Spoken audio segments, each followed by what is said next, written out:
हमारे साथ अभी आप जिनको देख रहे हैं ये राष्ट्रपति सम्मान से सम्मानित अनीशा है। लगातार छपरा में किसी न किसी सरकारी कार्यक्रम के दौरान हमारी मुलाकात होते रहती है, लेकिन एक खबर के दौरान मैं इधर गांधी चौक के मोना पकड़ी साइड गई हुई थी, तभी देखी कि एक पीपल के वृक्ष के नीचे मतलब सैकड़ों की संख्या में यहाँ छोटे छोटे बच्चे पढ़ाई कर रहे हैं। और मैं सबसे पहले किसी और लड़की को देखी यहाँ पे, तो मुझे लगा कि कोई स्कूल या फिर ट्यूशन, मतलब ये ख्याल ही नहीं आया कि निःशुल्क सेवा संस्थान यहाँ पे चल रहा है। हालांकि मैं इसके पहले भी अनीशा के बारे में सुनी थी कि ये बच्चों को निःशुल्क सेवा देती हैं। अनीशा कैसी हैं? सबसे पहले तो आपका बहुत बहुत आभार कि आप हमारे निःशुल्क शिक्षा केंद्र पे पहली बार आई, हमें बहुत अच्छा लगा। सच पूछिए तो जब हम इधर से गुजर रहे थे तो हम खुद को रोक नहीं पाए, और ये चीज़ें ना सबको दिखानी ज़रूरी है कि आज के युग में भी ज़रूरी नहीं है कि सभी सेवा के पीछे स्वार्थ ही छिपा हुआ हो।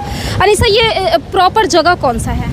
ये प्रॉपर जगह है 44 नंबर ढाला के पास, प्राथमिक विद्यालय, उसके ठीक बगल में पीपल के पेड़ के नीचे मौना अहिर टोली। इतने कम उम्र में आज बच्चों को निःशुल्क शिक्षा दे रही हैं, कैसे ये सब कुछ मन में आया? आप अच्छा खासा कई बार आप सम्मानित हो चुकी हैं, कुछ और भी कर सकती थी, कैसे ये सब मन में ख्याल आया? मैं आपको बता दूं कि ये 2017 2 अक्टूबर 2017 को से ये चल रहा है निःशुल्क शिक्षा, यानी 9 साल कंप्लीट होने वाले हैं। और जब मैं एनएसएस में थी तो वहाँ पे एक प्रोग्राम चल रहा था हमारे गवर्नमेंट की तरफ से कि अपना एक एरिया अडॉप्ट करना है और वहाँ पे हर तरीके का मतलब अवेयरनेस को फैलाना है। तो उस टाइम निःशुल्क शिक्षा वाला मैं पहली बार ये थीम सुनी थी कि निःशुल्क शिक्षा देंगे लोग एडॉप्टेड विलेज में। तो फिर मैं पहले इसी कॉलोनी में मैं रहती थी, तो मैं सोची कि जो मैं दूसरी जगह फ्लैट हूँ वहाँ तो बहुत लोग हैं, लेकिन हमारे आसपास कोई नहीं है जो ऐसा काम करे। तो फिर मैंने अपनी फ्रेंड के साथ सोचा और ये स्टार्ट किया, और तब से आज तक ये कंटिन्यू चल रहा है। तो ये निःशुल्क शिक्षा देने के पीछे का क्या उद्देश्य है, ये समझ में नहीं आया मुझे, क्योंकि आमतौर पे देखा जाता है तो सभी सेवा के पीछे कुछ ना कुछ स्वार्थ छिपा होता है, इसके पीछे क्या कुछ छिपा है? मुझे लगता है मतलब मैंने शुरू में सोचा जब हम लोग अवेयरनेस करने जाते थे तो ये स्वास्थ्य के प्रति, शिक्षा के प्रति सभी चीज़ें, लेकिन मुझे लगा कि शिक्षा एक ऐसा हथियार है जो सारी चीज़ों का सॉल्यूशन है, समाधान है। अगर हम शिक्षित है, अगर एक लड़की शिक्षित है तो पूरा परिवार शिक्षित है। अगर हम शिक्षित है तो अपने अधिकारों को जान सकते हैं। अगर हम शिक्षित है तो तरह तरह की सरकार द्वारा जो हमारे लिए योजनाएं चला जा रही उसे जान सकते हैं। अगर हमारे बच्चे शिक्षित है तो हम अपने जीवन को बदल सकते हैं। तो मुझे लगा कि शिक्षा को मुझे चुनना चाहिए और इसे दूर तक, आगे तक ले जाना चाहिए। मतलब लगातार पिछले 9 साल से अनीशा इस बस्ती में छोटे छोटे बच्चों को निःशुल्क शिक्षा दे रही है। अच्छा, ये बच्चे जो है ये कैसे परिवार के बच्चे हैं? जब हमने ये इनिशिएटिव शुरू किया था तब तो यही सोच के किया था कि नीडी बच्चों के लिए, जिनके माता पिता प्रतिदिन मजदूरी करके अपने घर को चलाते हैं। लेकिन आप सबका आशीर्वाद है कि आज मतलब ये किसी के लिए रोका नहीं, तो आज सभी प्रकार के बच्चे हैं। वैसे भी बच्चे हैं जिनके माता पिता प्रतिदिन मजदूरी करते हैं, वैसे भी बच्चे हैं जो मिडिल क्लास है, और वैसे बच्चे जो बड़े बड़े घरों से भी आते हैं। तो मुझे लगता है कहीं ना कहीं जो मैंने इनिशिएटिव शुरू किया वो सही दिशा में मतलब आगे की ओर बढ़ती और दिख रही है, क्योंकि सारे प्रकार के बच्चे आते हैं पढ़ने और सभी क्लास के। अनीशा, 9 साल हो गया आपको पढ़ाते हुए, क्या कुछ उपलब्धियां हासिल हुई है? देखिए, मैंने जब इसको शुरू किया था तो मैंने बहुत लोग मतलब आसपास के लोग थे कि मैं क्यों ये करूँ, क्योंकि आजकल का ऐसा ज़माना है कि आप मतलब बिना स्वार्थ के कुछ नहीं कर सकते हैं। बिल्कुल बिल्कुल, वही चीज़ देख करके हम देखें कि निःशुल्क शिक्षा के बारे में कई बार सोशल मीडिया पे आपके बारे में सुनी थी, लेकिन खुद को रोक नहीं पाई, और लोगों तक ये पहुंचाना, ये संदेश देना ज़रूरी है कि ऐसा आप सभी लोग भी शुरू कर सकते हैं। ये इससे मुझे एक ही लाभ होता है जो मैं सभी को बताती हूँ, आशीर्वाद, ब्लेसिंग्स। और सबसे बड़ा उपलब्धि, जैसे आप बोल रही हैं कि आप मेरे बारे में सुनी थी, मुझे लग रहा है इतने कम उम्र में ये सब मिलना शायद इन बच्चों के बिना संभव नहीं था।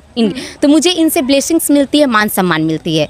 और पैसे की रही बात, तो हम यूथ्स हैं, हमारे पैशन भी होते हैं, मैं चाहती हूँ कि मतलब हम यूथ 70% से ज़्यादा भारत में है, तो हम कुछ ऐसा करें कि राष्ट्र को आगे बढ़ाने में, विकसित बढ़ाने में हमारा कुछ रोल रहे। तो ये चीज़ें हैं। अगर मैं इनको पढ़ा रही हूँ तो ऐसा नहीं कि मैं इनकी मदद करूँ, कहीं ना कहीं नहीं, ये मेरी मदद करे। मैं भी तो शिक्षित हो रही हूँ, पढ़ रही हूँ, और ज़्यादा मेरी पढ़ाई स्किल और बढ़ते जा रही हैं। साथ ही साथ मैंने बोला ये ब्लेसिंग्स इनसे मिल रहे हैं। कब से कब तक ये इन लोगों का समय है, कितने घंटों का समय है? ये लगभग 2 घंटे हो जाते हैं, क्योंकि 3 सेक्शन में बच्चे हैं, एक प्री सेक्शन, सब जूनियर और सीनियर। सीनियर वाले बच्चे में 8 तक के बच्चे आपको हैं, प्री में वो जो शुरू क ख ग से लेके 2-3 तक, और उसके बाद जो जूनियर बैच है उसमें 8 से नीचे वाले सब बच्चे हैं, 4 1 2 3 4 ये सब बच्चे। तो 3 सेक्शन में तो ये भी नहीं कि हम लोग खाना पूर्ति करते, जैसे मैं बोला कि हर तरीके के बच्चे आते हैं, तो कहीं ना कहीं शिक्षा की वजह से आते हैं, क्योंकि बहुत सारे कोचिंग जिसमें पैसे देकर पढ़ सकते हैं। लेकिन हम लोग का है कि पहले क्लास वर्क देंगे 2, उसके बाद HW होमवर्क देते हैं। बोर्ड की भी व्यवस्था है हर तरीके से। और साथ ही साथ समय से समय पर इनके जो छिपे हुए हुनर है उसको भी सामने लाने के लिए कभी क्राफ्ट प्रतियोगिता करते हैं लोग, कभी पेंटिंग करते हैं लोग, कभी सिंगिंग करते हैं लोग। डांसिंग वाला ही बच्चों की डिमांड है, लेकिन वो क्योंकि ये खुली जगह में नहीं हो सकता है, लेकिन अन्य प्रकार के जितने भी मतलब क्वालिटी इनके हुनर को बाहर लाया जा सकता है, कंपटीशन वैसे भी कराते हैं लोग। कितने बच्चे अब तक निकल चुके हैं और कितने बच्चे अब तक है क्लास में? जब शुरू हुआ था तो मुझे याद है कि 10-15 बच्चों से हमने स्टार्ट किया था। आज ये लगभग 100 बच्चों का परिवार बन चुका है। और ये मतलब यहाँ से कुछ बच्चे पास आउट भी कर लिए हैं, जो 10th 12th भी अभी ग्रेजुएशन में है। और मतलब ये चल रहा है। मैं चाहती हूँ कि सारण में ये हमेशा चले, चाहे हम रहे ना रहे। अच्छा, आपके एज की बहुत सारी लड़कियां हैं ना जो एक घूमने में, फैशन करने में अपना टाइम स्पेंड कर रही हैं, इस तरह की हमें नहीं दिखी है, इसलिए हम यहाँ पे खबर करने में, वीडियो बनाने के लिए हम मजबूर हुए हैं। जो आपके एज की लड़कियां हैं उन लोगों से क्या कुछ कहना चाहिएगा, क्या संदेश रहेगा आपकी तरफ से? मैं चाहती हूँ कि अगर ठीक है मौज मस्ती सभी चीज़ ठीक है, लेकिन आप अपने खुद को पहले पहचानिए कि आपके में सभी में किसी ना किसी प्रकार की क्वालिटी ज़रूर होती है। बस हमें दिक्कत है पहचानने की, प्लेटफॉर्म मिलने की। आपके में अगर कुछ भी हुनर है, कुछ भी आप जानते हैं, वो दूसरों को हमें ज़रूर सिखाना चाहिए, ताकि दूसरे और वो भी ये नहीं कि कुछ लेके निःशुल्क ज़रूर सिखाए। और लोग जो बोलते हैं कि समाज सेवा करना बहुत भारी चीज़ है, ऐसा कुछ नहीं है। और मैं आजकल के बस श्रद्धा होनी चाहिए। जी, और मैं आजकल की लड़कियों के नहीं, पूरे युवा वर्ग को करना चाहूँगी कि आप खुद को पहचाने और जिस चीज़ों में आगे बढ़ना है, जिस फील्ड में, पूरी मेहनत, जुनून और हौसलों के साथ आगे बढ़े और अपने माता पिता की बात ज़रूर माने, उसको फॉलो ज़रूर करें और आगे बढ़े नियमित होकर। आपका घर यहाँ से कितना दूर पड़ेगा? मेरा घर यहाँ से लगभग 10-15 मिनट की दूरी पे है। 10-15 मिनट जी। तो ये छपरा की बेटी अनीशा है जो कथक डांस भी करती हैं, सांस्कृतिक नाट्यक्रम में हमेशा ये पार्टिसिपेट करती हैं और इनको राष्ट्रपति सम्मान से भी सम्मानित किया जा चुका है। शायद ही कोई होगा जो अनीशा को नहीं जानता होगा। हमने भी सुना था निःशुल्क शिक्षा देती हैं अनीशा, लेकिन ये पहली बार हम जब देखे तो खुद को रोक नहीं पाए वीडियो बनाने से। और मेरे तरफ से आप सभी से अपील है कि अनीशा जैसी जो भी लड़कियां हैं उनके अंदर एक बार श्रद्धा जगाइए, क्योंकि कुछ भी लेकर हम लोग नहीं जाएंगे, जो होगा पहचान लेकर जाएंगे, आशीर्वाद लेकर जाएंगे, यही सब कुछ साथ जाएगा। निस्वार्थ भाव से ये जो सेवा कर रही हैं वो बहुत ही ज़्यादा सराहनीय योग्य है।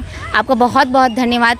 और आपके चैनल को मैं आभार प्रकट करना चाहती हूँ कि हमारे निःशुल्क शिक्षा को आप दूर दूर तक अपनी न्यूज़ के माध्यम से दिखाएंगे, ताकि इन बच्चों की और ज़्यादा मदद हो सके। क्योंकि हम मतलब अब तक का ये है कि हमने कोई इनिशिएटिव शुरू करना आसान नहीं कि शुरू कर दिया जाता है, लेकिन उसको अपने जीवन में लेके चलना इतने आजकल देखिए कि इतने बिजी शेड्यूल के लोग 1 मिनट भी दूसरों को नहीं दे सकते हैं। लेकिन मैं सच आपके चैनल के माध्यम से सभी युवा को कहना चाहूँगी, कभी आप ऐसे कदम उठा के देखिए, दूसरों के लिए करके देखिए, आपको इतना अच्छा लगेगा कि आप कभी भी सोचेंगे कितना भी आप व्यस्तता हो, ज़रूर चाहेंगे कि उनके पास आए। तो ऐसा आप ज़रूर करें और जो भी करें पूरे मेहनत, जुनून और हौसलों के साथ करें।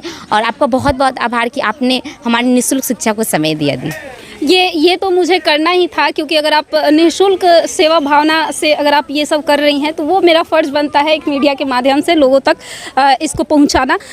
इसके लिए एक बार फिर से दिल से आपको बहुत ढेर सारी शुभकामनाएं दी हैं। बहुत बहुत आभार दी। बाकी आप इस तरह की निःशुल्क सेवा के बारे में क्या कुछ सोचते हैं, अपनी प्रतिक्रिया कमेंट बॉक्स में ज़रूर रखिएगा। और साथ ही साथ आर्यन 24 न्यूज़ के तमाम दर्शकों से अपील है कि एक बार सेवा की तरफ आप भी एक कदम तो बढ़ा ही सकते हैं।